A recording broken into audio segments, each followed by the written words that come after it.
Hi, welcome back to my channel. Today we're going to cook spaghetti in tomato, basil, and cheese sauce. This is a quick recipe and will only take 15 minutes to be done. Here are the ingredients that I used for this recipe. I used a store-bought, ready-to-use tomato, basil, and cheese sauce. And here's the list of all the ingredients with their measurements. Prepare all these ingredients including the oil and the butter, but for the grated cheese, you only need it for topping as this sauce already contains cheese. First, cook your pasta according to cooking instructions in its packaging. Next, in a big saucepan, melt some butter.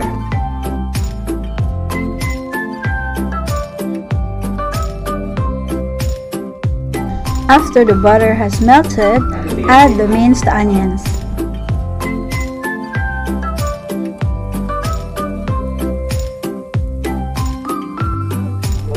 Then when the onion has softened, you can now add the minced garlic. Continue to saute the onion and the garlic and then add the minced beef.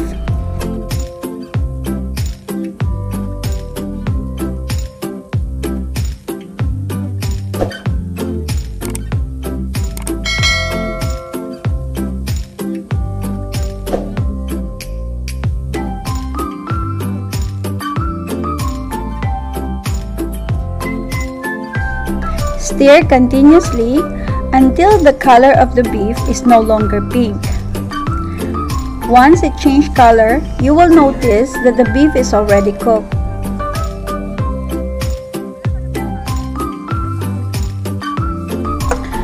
Keep stir frying, and then when beef is fully cooked, you can now add the mushrooms.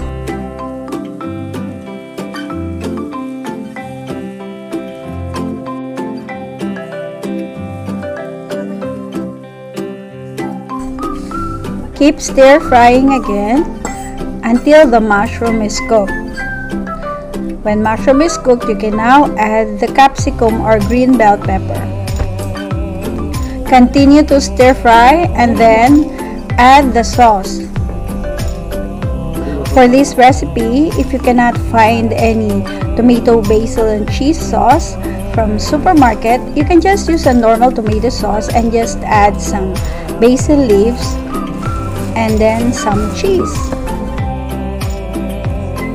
Stir all the ingredients until the tomato sauce is fully mixed.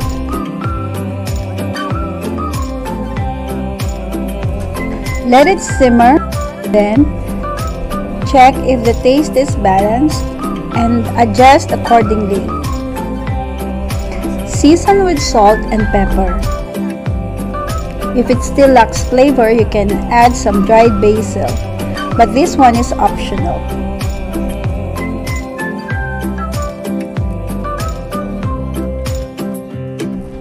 Boil for one last time and then it's done. It is now time to plate our pasta. Okay, get the sauce. It is best served while hot. You can really smell the aroma of basil. Finish each serving with a topping of grated cheese. It's always best to use Parmesan, but if you have cheddar, you can also grate cheddar for this. It is now time to taste the finished product. Delicious!